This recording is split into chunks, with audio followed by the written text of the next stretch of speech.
Hey guys, Dr. Snellgrove here, just recording a quick video for our ENC 1101 class, the introduction for our first essay. And so this is something I give all my students this spiel. I don't know if any of them find this as comforting as I mean it to be, as I find it personally. But I've been teaching a long time, and I've noticed a lot of students think that writing is some sort of innate skill. Like you're either born with the ability to write or not. And in reality, it's like anything else. It's something you cultivate through practice, but more importantly, it's something where, like, if we say, hey, you need to write an introduction to your college essay, there is a blueprint to that. I was teasing a face-to-face class the other day that, if you can follow Lego instructions, right, and put together something that looks at least vaguely like what's on the box, then you can follow the basic blueprint I'm going to lay out for you for today's video for the introduction and get something that looks more or less like a decent introduction. Doesn't mean it's going to be the best introduction you've ever written. As I said a moment ago, you do need to practice. You're going to get better at this as time goes on. But I'm hoping to remove that kind of panicky feeling where you see the blinking cursor and you got to do something, but you're like, oh, I got to fill all that up with me. What the heck? All right. So I'm going to do the rare Dr. Snellgrove share screen here. Let's hope I share the right one. All right. You can tell my amazing artistic skills here. The world of arts really lost out when I became a man of letters.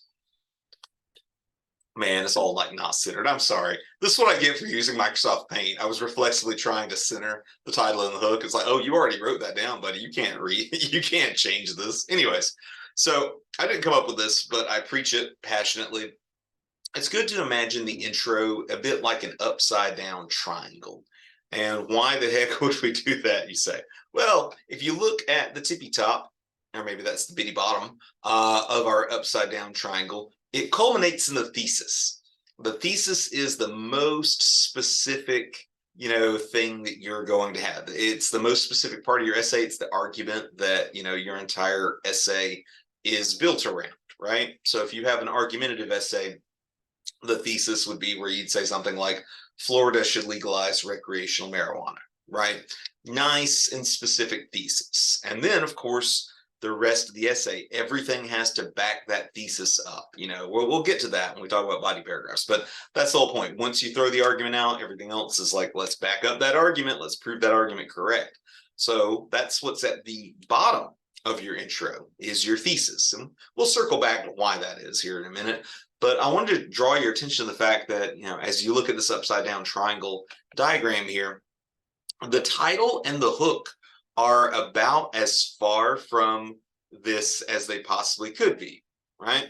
Why am I drawing attention to that? Well, the title. All right. So I hate comparing your college essays to clickbait, but it is what it is. The job of any good the job of any good title is to be something that, like, you or a fellow freshman college student would click on. Like in your social media feeds, you guys probably see dozens, if not hundreds, of things you could click on every single day, but you only click on a handful of them. So I'm kind of asking you, I know it's easier said than done, but to sort of reverse engineer that process. It's like, okay, what kind of title could I give my paper that would make someone say, wait, what? Like turn their head, click on it, or at least, wonder what that's about. So to give you an example of this, there is a journalist, kind of an essayist, Rick Bragg, and he wrote this essay one time. It was basically about the time that he, was young, he got a fast car, and he crashed it, right? So the title could have been, that time I crashed my car, something like that. Maybe an Always Sunny style, the gang crashes the car.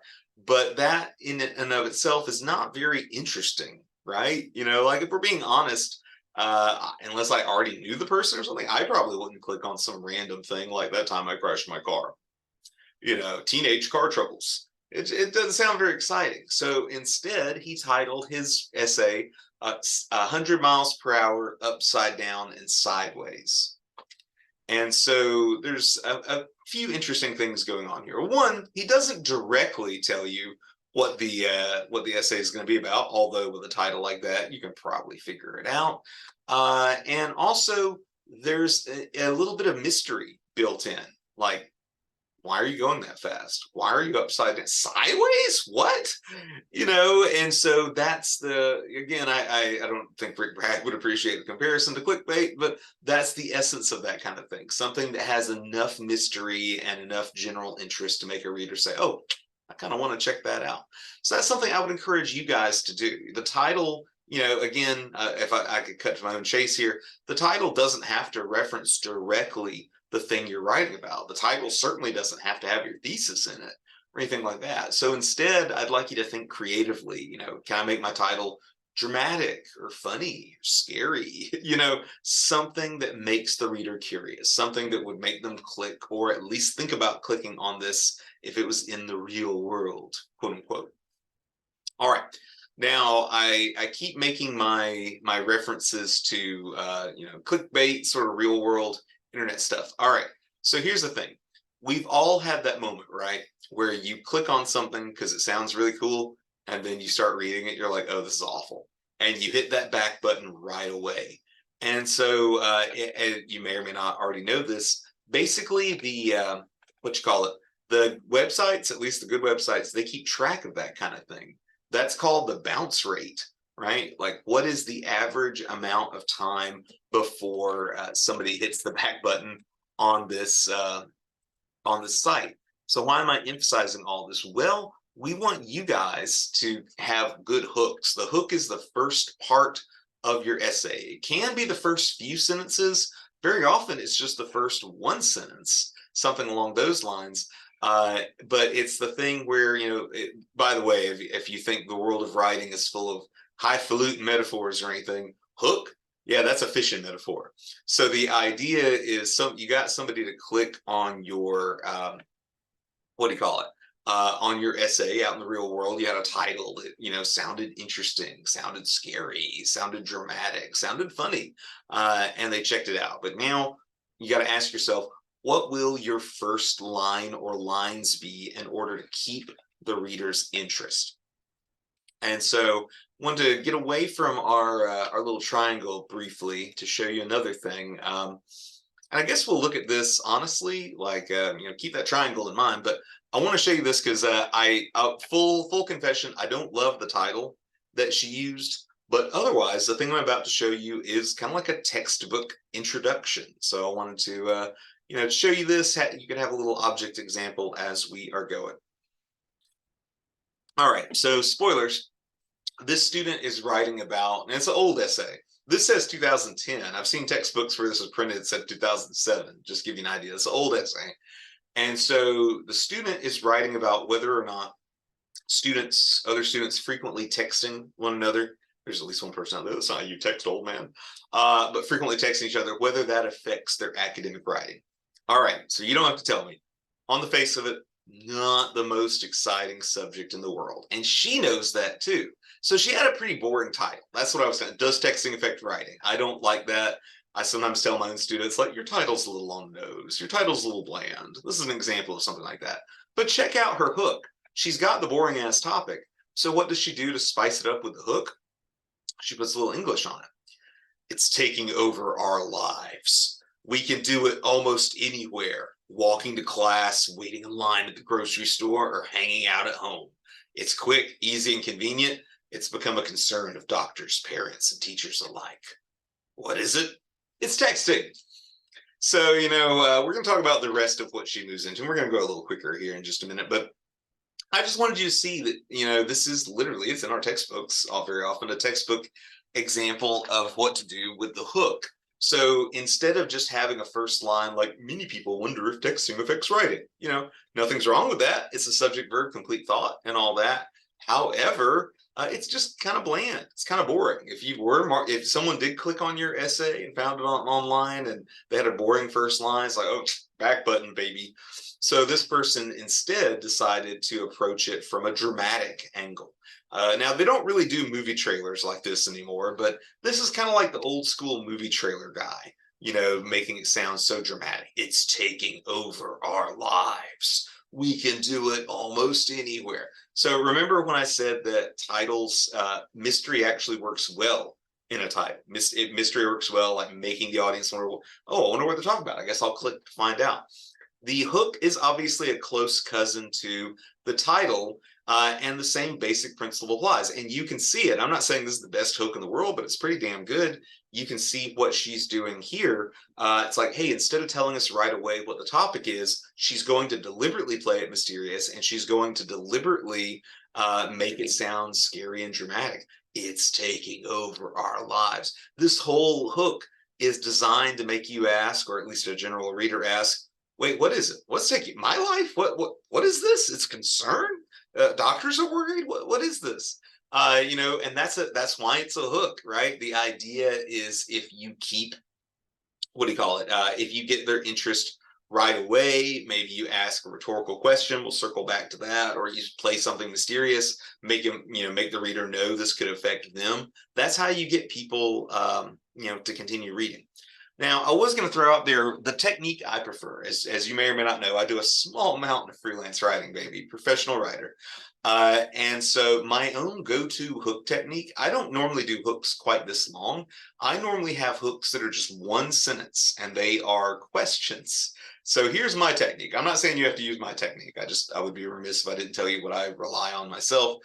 I will ask a rhetorical question that usually has the word you in it and finds a way to make what we're talking about sound mysterious and typically a bit scary, right?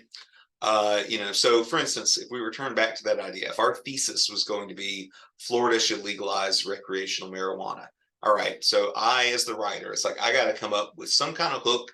I don't necessarily want to give the game away immediately. I want my reader to think that they've got some skin in the game, and of course, I want them to keep reading. So I might start that kind of essay out like, what if the state was taking away one of your most fundamental rights and you didn't even know it?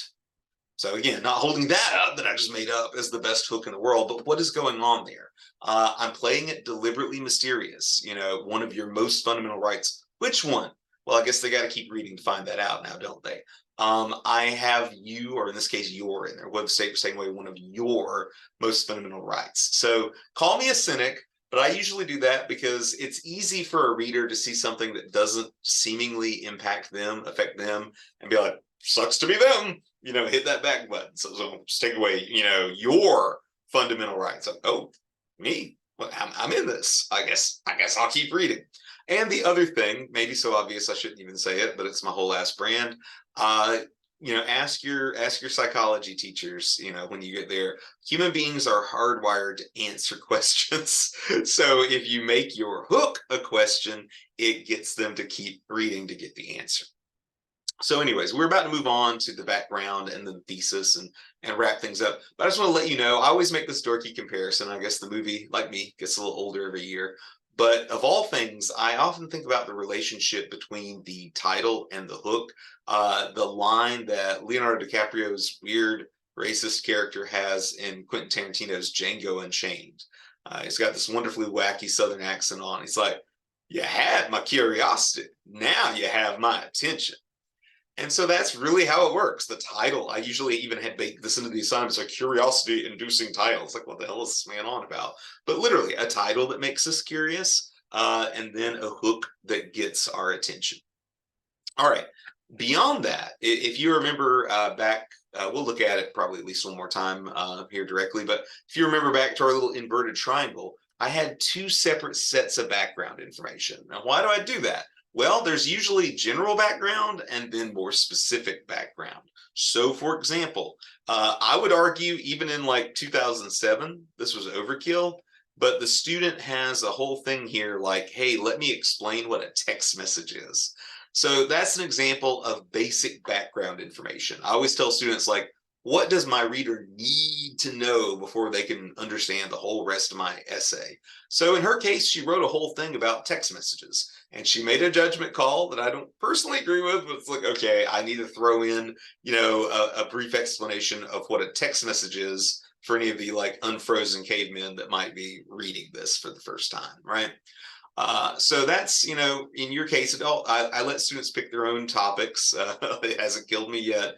So exactly what goes in your, first level background information varies from topic to topic, but you might need to explain basic concepts. You might need to explain acronyms, scientific terms, technical terms, stuff like that. Basically, if it's something you're going to be referring to frequently or heavily, or just maybe even your argument is largely contingent on it, we need some of that stuff up front, just so the reader, it's like the idea is to streamline the rest of your paper. I'm going to put all the background stuff my reader might need up here, so later when you've got some argumentative momentum going, you don't have to suddenly stop like, by the way, back in 1972. It's like just kills the momentum stone dead. All right. Now, again, there's two levels of background info on my goofy upside down triangle. What's up with the second level of background info? All right. So in that one, there's a lot more stuff you could do. There's more granular things you could do. But for our purposes, it's almost always, hey, what are the different sides of the issue that you are writing about? And she has it, I don't want to say she has it easy, but I mean, I guess there's only two sides of the issue that she's doing. So like, getting into the more specific background info, she's like, hey, the way people communicate, the things they type. She's talking about like LOL and BRB and ancient stuff like that. She's calling that, hey, that many people use abbreviations. This is called text speak.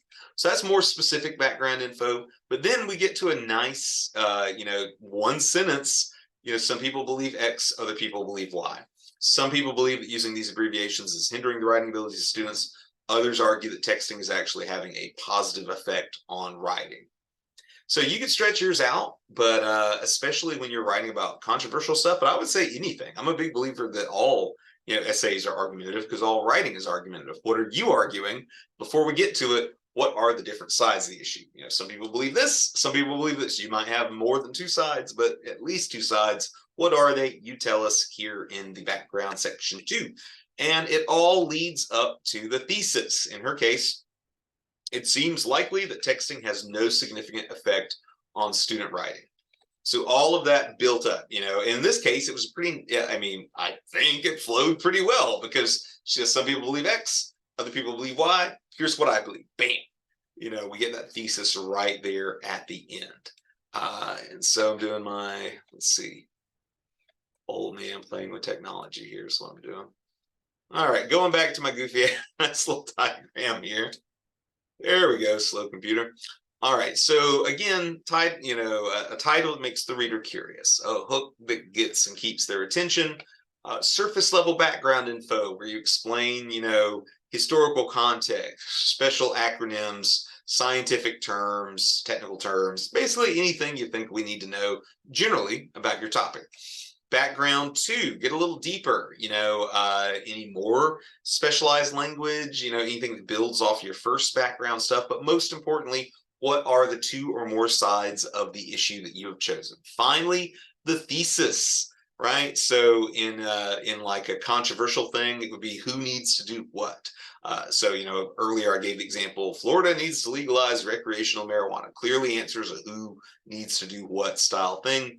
And then finally, well, not finally, it's just an addendum. That's actually all you really need for your structural stuff there. But I wanted to let you know, in case you were curious and you were just too polite to ask, the reason that we put the thesis at the bottom is because you get basically a free transition into your first body paragraph, right? So if I end my intro with Florida needs to legalize recreational marijuana, I can begin my body paragraphs with the first reason Florida needs to legalize recreational marijuana is. So nice, easy transition. We're going to talk later about transitions between body paragraphs, but as long as you put the thesis at the end of the intro, speaking of drugs, it's the drug dealer model. That first transition is free, baby. Whew, I think that's about everything. Y'all know the deal by now. If you have any questions, feel free to email me. Feel free to text me at 863-835-2399. Y'all have a good one. Bye.